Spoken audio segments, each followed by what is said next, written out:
Welcome to the Potomac Local Podcast. I'm your host, Uriah Kaiser. Joining us today on the podcast is Bob Schneider. He's the executive director of OmniRide, which, as you know, provides transit services in Prince William, Manassas, and Manassas Park.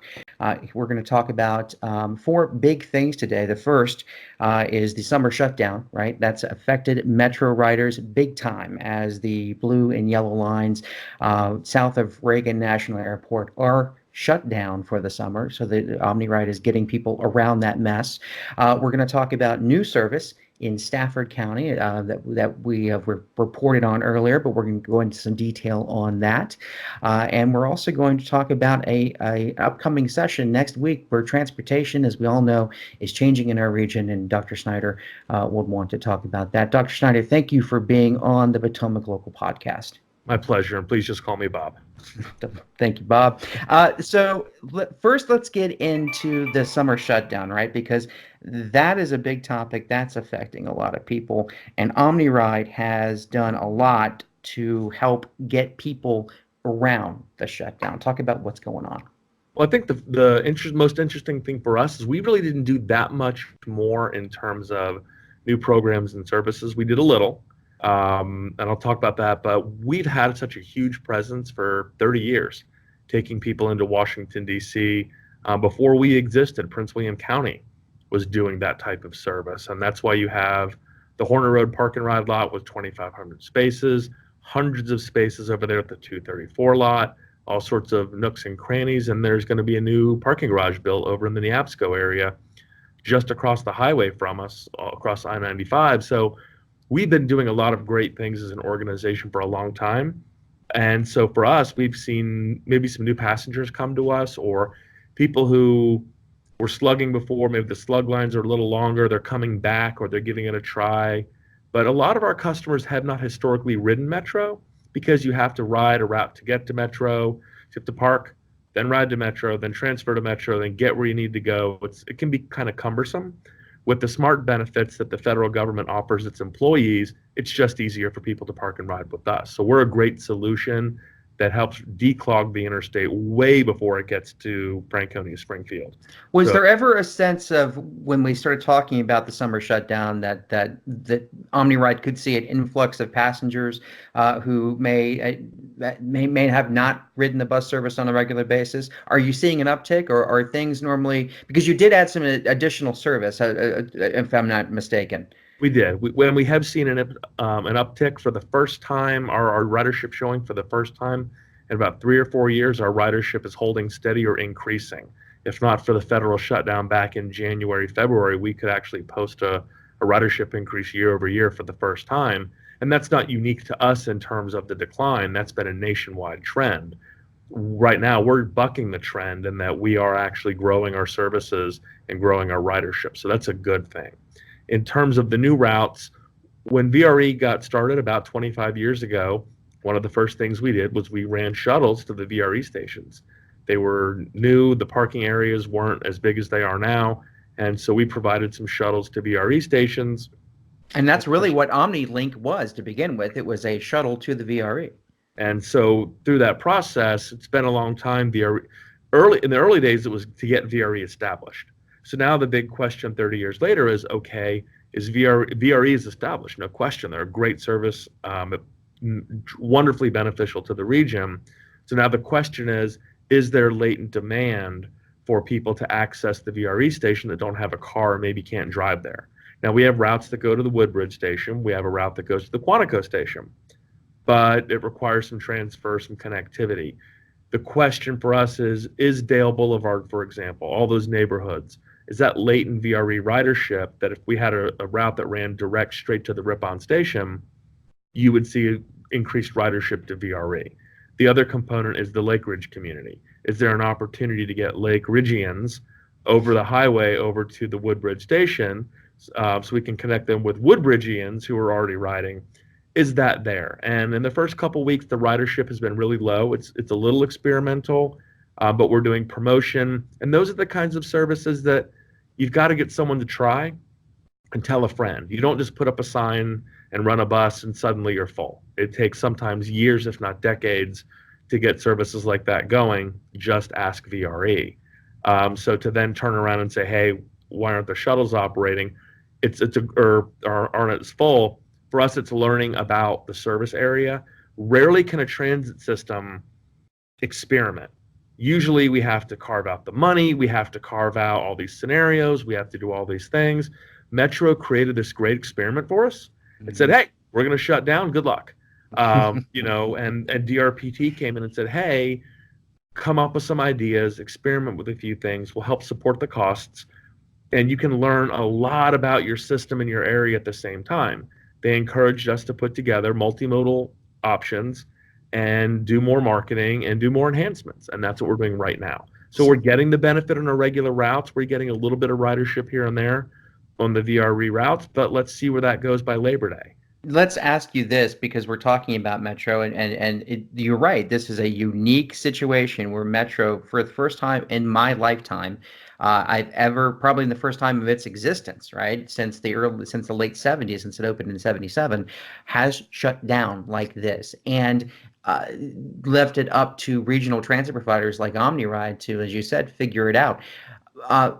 Would it work if Metro were to go away? I mean, would all of this continue to ride smoothly if Metro were to go away? What would be the implication to our region if Metro shut down permanently? Well, it's been it's been a struggle for the region to recover. All the marketing and promotion that was done, all the level of involvement, people rely on Metro so much that even on day one, despite all the marketing, all these services, people were confused. That tells you how integrated Metro is into the lives of Northern Virginia. And so if Metro went away, it would be a complete disaster from a regional transportation perspective. And quite frankly, it's the big question of, will it ever expand? That's a density issue more than just a land use issue. It's more of a, what's the demand? What are the options? But it's always going to be density driven for those kinds of things. And you have that density in Springfield, Franconia. You have that density all along that corridor, and it's been built over the last 40 years. So imagine all that transit disappearing for all those residents. It would be a disaster, because yes. One would say that the roads would be flooded with even more vehicles, right. And Metro does a good job of taking those cars off the road. Is that correct? Roads are full. Yeah. So anything you do to say, fill up roads more is going to be a disaster. You talk about density, and at the Prince William Board of County Supervisors meeting this week, we learned about the North Woodbridge small area plan, and in that plan talks about redeveloping the area at Route 1 and Route 123, and in that plan calls for higher density. It also identifies a transit triangle where a metro station could someday exist at the current underused park and ride lot at 123 and I-95. This is the lot that so many people say is hard to get into because the loop ramp's in and the loop ramp out. But when you see a transit triangle that involves Metro, OmniRide with your current services, VRE, there's a VRE station right there, and a potential river ferry that could someday, as we've reported in the past, be operated by your agency. That's got to be exciting for a guy like you. Absolutely. The key is, can we get the density in the buildings? Once you've got that, now the one car household for a family is completely viable because you've got all these different options. Your options wouldn't just be to get to DC. Your options could be to get to jobs in Maryland. Your jobs, more importantly, would be to stay in Prince William County, because as we have growth and development, now you're connecting in not just the rail options, but heavy bus. And you've got the Route 1 corridor, which is a great corridor for density in terms of growth and development. Now it's about taking advantage of traffic going the other way, for example. It's about keeping people employed in that immediate area. The proximity to the interstate gives great examples of where you can tie in the medical industry, for example, or you can do biotech or different things like that. And you've got the corridor which can pull in the educated workforce we have down from Fairfax County, up from Stafford. Those are all benefits to that immediate corridor. So as the Board of Supervisors works through the small area plans and makes sense of what the future holds, then we'll be able to, the key is transit's there on day one, as opposed to, hey, we're all done the plan. You guys want to run a bus route? They've already identified the corridor and say, this is why it works because there's transit. So we're one of the key ingredients going in. That's the game changer. So it's important to note that there is no current plan to bring Metro to Woodbridge, right? There's no funding for it, and there is no, but that only in a planning purpose was that parking lot, that park and ride lot identified as a potential spot for a metro station for the Blue Line that could conceivably come down I-95. It's a logical idea that if you're going to expand it, the first question you have to ask is how are you going to pay for it? Well, the second question that has to be answered as part of question one is where are you going to put it? So if you can't answer number two, you can't answer number one. So at least doing the exercise and getting some ideas and understanding where it could go, what it could achieve, that's an important part of the process. And many of these things take decades to plan out. But if you don't put a flag in the ground and say, this is where we're trying to get to, then you'll never get there. You know, since the ferry was mentioned in this small area plan as part of that transit triangle, can you update us on where we are in that discussion on a potential ferry from the Occoquan, the Potomac River area to, I guess, Alexandria or National Harbor, or ultimately to Bolling Air Force Base in D.C.? Where we are right now is we have what's called an infrastructure gap analysis. In other words, what do you need to run a ferry? What do you have right now? And what do you need to close the gap? Hence the name of the gap analysis. We have that, and we're looking to see if we can use some federal funds to maybe get some infrastructure going. Meanwhile, we continue to look through avenues of public-private partnerships.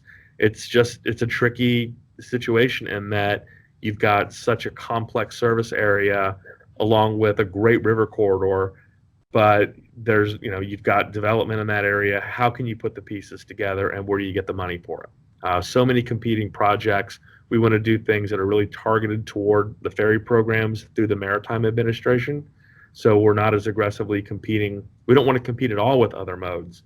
We've got situations where people can't get over to JVAB. It's one of the most inaccessible areas for Northern Virginians. Joint Base Anacostia Bowling. Yeah, sorry, I'm used to my acronyms now. 2 years in, and I can now spout all these things off. Welcome to Washington, D.C. You're a yes. Pro. Joint Base Anacostia Bowling. So tucked in a corner, really difficult to get to.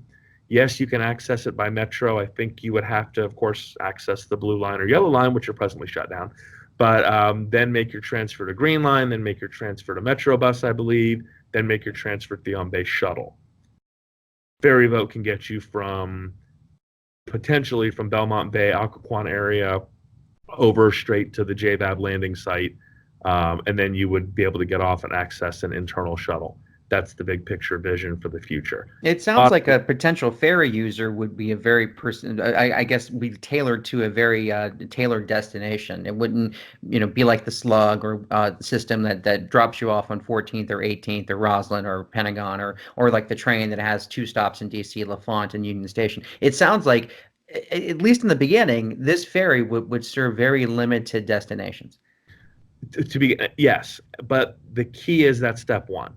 And until you have an origin destination and you can build your ridership, then it doesn't really cover the cost to then expand maybe over to, for example, the wharf. Service from Occoquan to the wharf is a kind of a head scratcher. But once you get into, okay, here's a great employment center, which then has expansion over to, and I'm not saying this is part of a plan today, but could include Alexandria, could include the Georgetown waterfront, could include the wharf. Those are all examples of what it could include. But if you don't have something to begin with, you'll never have anything. As we talk about new transit service, well, that's always fun to talk about. While there is no metro in Woodbridge and we don't have a ferry yet, it does look like we will have new transit service in North Stafford, as the Fred X is what they're called. We know them as the 95 express lanes, are being extended from Garrisonville Road in North Stafford to the area of Route 17 in the southern portion of the county. But we are seeing new service coming online provided by OmniRide, and this would be a first for OmniRide. in an area outside of Prince William, Manassas, or Manassas Park? Yes. Doing a plug, we are now serving Haymarket on the I-66 corridor. Just putting that out there. But for Stafford, Stafford County has historically not funded the service. I understand why. They've got a lot of issues. They have big park and ride lots that are pretty full, and they've been able to take advantage of slugging, et cetera. But we've reached a point where those lots are now going to be oversubscribed, where slugging may max out its utilization. Not to say it'll ever go away, but we've reached a point where maybe there's other avenues for capacity. Mm-hmm. As the lanes extend, there's new opportunity, and there's latent demand for transit service. There's always been the theory and belief that people are driving up from Stafford County to access the 234 lot, mm-hmm. or they're at least driving up from Stafford County to grab people that are slugging. So knowing there's this integrated transportation corridor, it's now time to start looking at some services in Stafford. The distinction is what allows us to do it in the past is new revenue stream.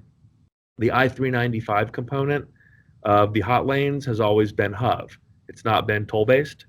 And over the past few years, they've worked out the agreements to extend the hot lanes all the way up 395, mm-hmm. so which would convert them from high occupancy vehicles or HOV to now where they will be tolled 24 hours a day. Right. And so now it's your 3+ service is free. And now if you don't have 3 in the car, you're paying that toll, which creates revenue. And unlike other programs, there's a guaranteed base revenue stream of $15 million a year for transit projects along the corridor. And like with all projects, it must benefit the toll payer. Well, what better way to benefit the toll payer than remove cars from the road by running buses that hold 57 people from Stafford County that runs the entire length of Prince William, runs the entire length of Fairfax, runs the entire length up to the Pentagon and into Washington, D.C. in the different variations of the proposed plan. So we've submitted some different projects into what is really a 395 working group. And it's a joint project. It's really a collaborative project between OmniRide and NVTC. NVT is our sister organization that manages the Northern Virginia transit systems as it relates to Metro. But because they don't operate services, they're an independent voice. And we both co-partnered in this project to develop programs and services that anyone in the region can apply for. Not anyone, but entities that are eligible in the program could put in services. So, for example, a transit demand program from Prince William County has been submitted to let people know about all the different options that include VRE, that include mm-hmm. OmniRide. So they're looking at it from that 50,000-foot view, where we're really focused on, can we get new services in Stafford that take people that 40-mile distance and get those cars off the road. So it's important to point out the Stafford County government has long contracted with the Marts Corporation to provide private commuter bus service. Stafford County has subsidized that service that drops off that picks up and drops off at commuter lots. Can you talk about this? If you do in fact provide service in Stafford, it will be a first. Again, it would be a first for OmniRide. Can you talk about what you're envisioning? What types of OmniRide services that Stafford residents may see for the very first time? We're talking about buses pulling up to those massive park and ride lots. And Stafford residents, it'll be free for the first few months. Almost everything we do is free for the first few months. But that gives Stafford residents time to apply for the Smart Benefits program.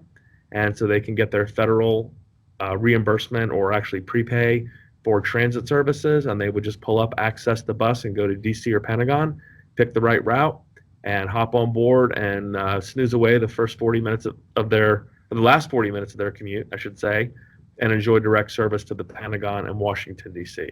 Those are the core locations. Is this because the March service is not, to your knowledge, doing the job that it's been contracted to do, or is this because there is just so much demand for this type of service that OmniRide would supplement the current commuter bus service provided in Stafford County? Definitely a supplemental issue. March is at their core a charter service. So what they're doing is they're serving the charter needs of Washington, D.C., be it tourism, professional, business, and they're based out of the Fredericksburg core area. So they're traveling that corridor anyway. So thankfully, they've been stepping in for a number of years and saying, hey, if you want to access and get an opportunity to go north, whether it's a one-off trip or you want to be a monthly subscriber, we've got some options for you.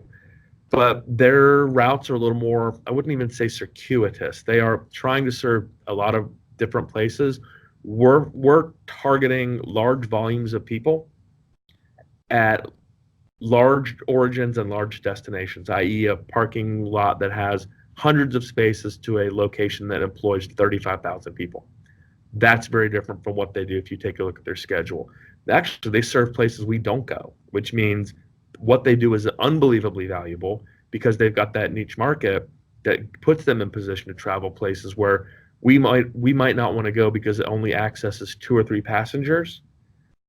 They can make 2 or 3 passenger drop-offs in 5 locations and make a big impact in a different way. So we don't anticipate their services changing, and we operate at different times than they would. So it's a different commute pattern, and it gives different opportunities. Fantastic. Let me switch gears and talk about an upcoming session that is coming up Wednesday, June 26th, Yes. at the George Mason University Science and Technology campus. Transportation is changing in our region. We talked about that at the top of the podcast, and you are going to host, be a part of a visioning session for the region. Talk about what the way transportation is changing and why this visioning forum is planned and it's so important. Okay, a couple of different things. I think the most important point of this is we're not leading it, we're partnering. And what we're doing is we're partnering with Prince William County, City of Manassas, along with VRE, along with George Mason, along with the I-66 Mobility Partners component, or the Outside the Beltway VDOT component, and Vanpool Alliance. So it's not just hey, we're OmniRide, and we're going to talk about buses. We're pulling everybody in so we can really try to get an understanding of what is happening, what is the present, and what is the future for transportation issues. It's not limited to the western part of the county, but there's a lot of focus on the western part of the county for this because there's so much happening in growth and development. So I'll be there, of course, to talk about buses and shuttles and what we're doing, where we're going. That ties in a lot with the Western Maintenance Facility that we're building. With all the growth on I-66, we are maxed out here in Woodbridge, and we're doing some things a little inefficiently in that we're driving a bus hour and 15 minutes one way to pick up our first customer to take them into DC. It's not an effective use of resources. We've been able to secure some grants from NVTA, which is the Northern Virginia Transportation Authority. They've secured funds for us, plus DRPT, plus funding out of I-66, plus some local money, and I believe a piece of federal money too, that lets us build a nice big facility right there at 234 and Ballsford Road. So it's an industrial park area, and now we're talking about a 10-minute drive to start some of our park and ride lots. Because you were driving buses, and if I'm not mistaken, that you are driving buses, or you are deadheading buses, if the nomenclature is correct, from Woodbridge to Haymarket, empty, as you said, before you pick up your first customer. And this new Western bus maintenance facility will allow you to, as you said, drive only 10 minutes from start to first customer. And this is a new facility that we were there on a very cold January day for a groundbreaking. But it looks like I saw a picture posted to OmniRide social media that the project is coming along. Can you talk about that? It's got a roof. That lets you know it's coming when they put a roof on it. It's still a big clay pit right now, but you're starting to see the concrete's been poured for buildings, facilities. And it's not just, they're building more admin. No, we have 6 maintenance bays for 160 buses. That's ridiculous in terms of trying to maintain a fleet, in terms of trying to take care of the equipment, in terms of our building was made to house about 125 people. We got 250 out of it. So we're really looking at this as not just a expansion to a new geographic area. It's a much needed expansion. We did not envision the transit demand 30 years ago that we have today, and we're tucked wonderfully here in the crook of an interstate ramp, the Hilton Chapel, and another interstate ramp. So your current location and your current headquarters in Woodbridge. Yes, and so right, just down the road from the IKEA and looking out the window at the interstate ramp. Going out to Western Prince William County, A, saves us that money of transportation deadhead, but B, gives us space. Mm-hmm. And as I-66 grows, you're like, well, It's a lot, it's a lot to just build a whole facility for just Haymarket and a couple of lots over in Gainesville.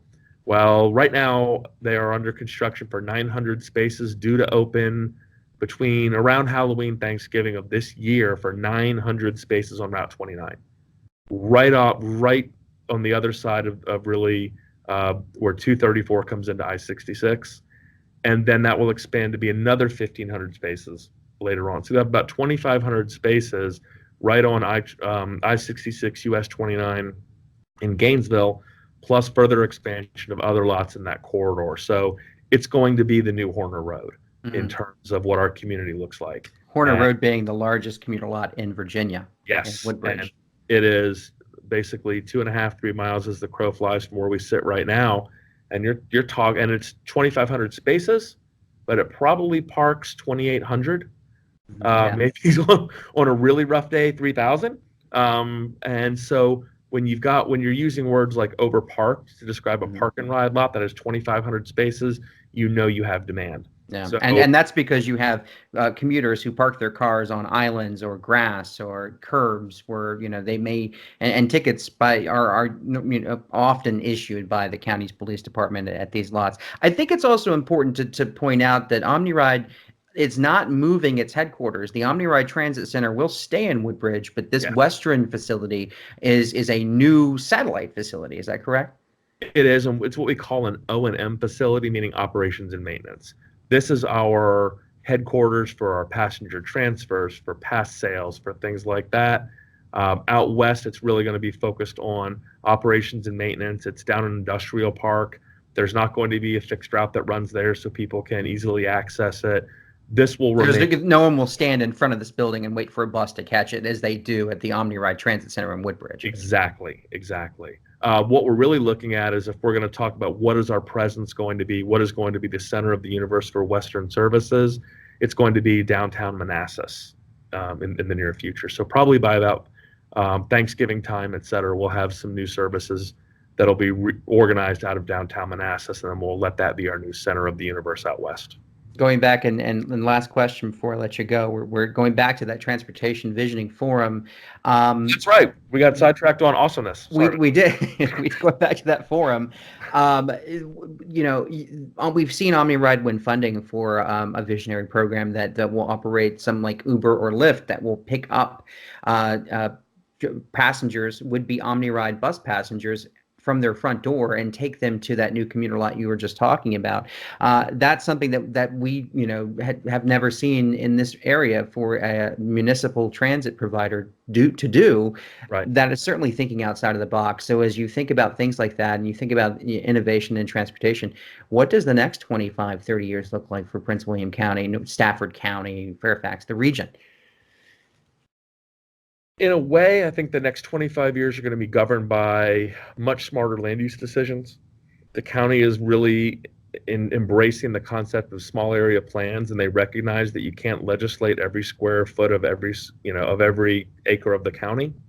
But what you can do is you can make some smart decisions that attract people who want to do business, who want to build development, who want to grow a community. Give them a place to do that. And that's what the small area plan does. Matter of fact, one of the presentations on the 26th is by Rebecca Horner from Prince William County, talking about the innovation small area plan. Why is that such a big deal? We just heard at a meeting yesterday morning over at a chamber breakfast that Prince William County is going to really encourage George Mason to look at adding a medical school. Whoa. Now, if you're adding a medical school at an innovation campus, what are you really doing? You're basically bringing hospital facilities, biotech, research, engineering, and you're bringing those jobs, you're bringing those families, you're bringing that economy in, and it's a game changer in terms of what we think. So where I really see Prince William, where I see Prince William, Stafford, and beyond growing and changing is really going to be driven by how the community leadership embraces identity, community identity. Woodbridge is completely different from a Lake Ridge, which is completely different from a Montclair. What are they going to embrace over the next 25 years? How they make those decisions in the near term, of course, affect the long term, but once you put these small area plans together and you can establish good policies and good understanding of what the identity is based on what the community also wants. That way we're not imposing our will.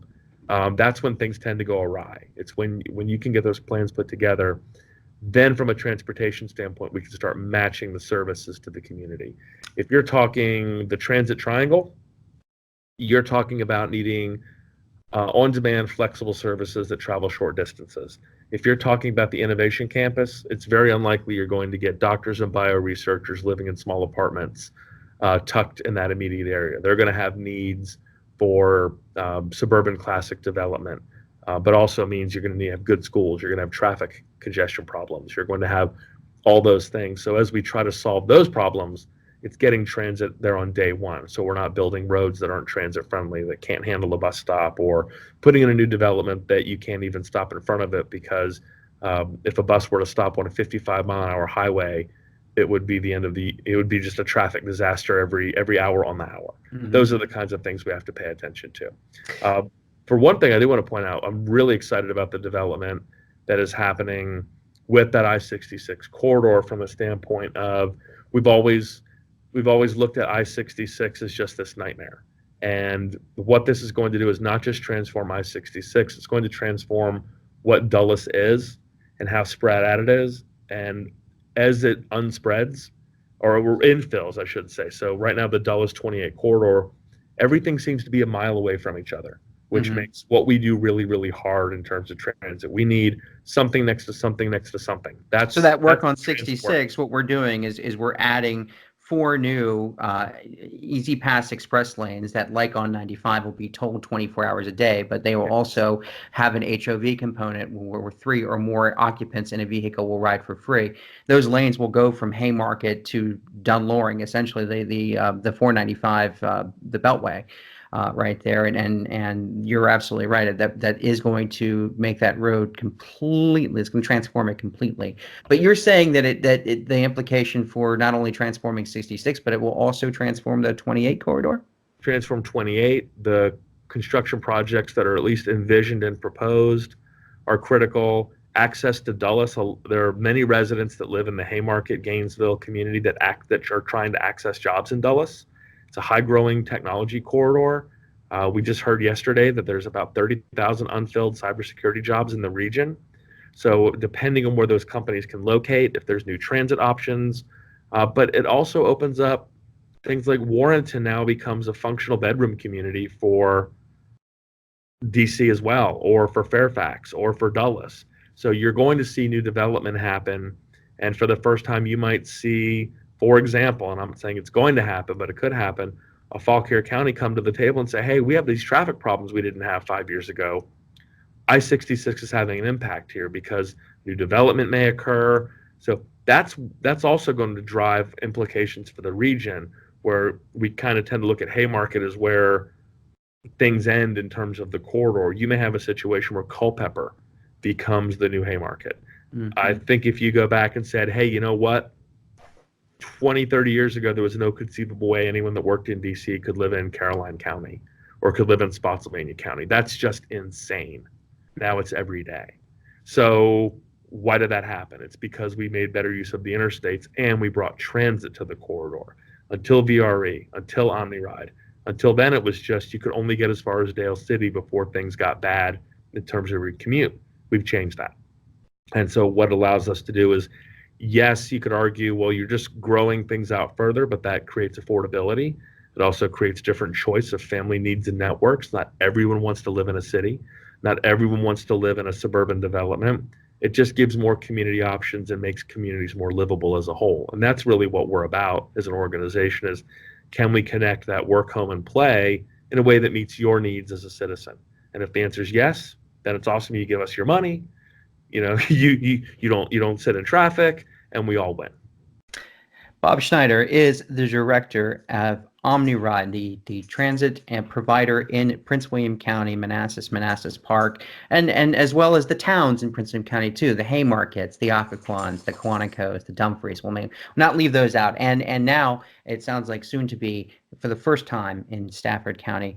Bob, thanks for coming on the podcast today Our pleasure. and talking to us. And again, if you want to attend that visioning session that will be held at the George Mason University Science and Technology campus that is just outside of Manassas, and that's going to be Wednesday, June 26th from 8:30 a.m. to noon.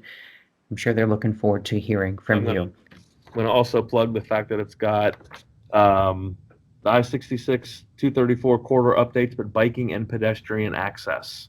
We got to start thinking beyond just things with the classic tires and engines, so that people have a better understanding that if you can get that 1 mile on your own, the options completely change once you're outside your neighborhood.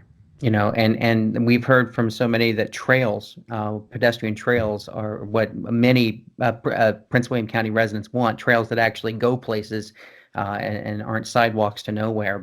And we didn't even have a chance to get into the $4 million roads bond that the Prince William County Board of Supervisors is debating. So we'll have to see what happens with that. But again, Bob, thanks for coming on. My pleasure. This has been the Potomac Local Podcast. Thanks for listening. See you soon.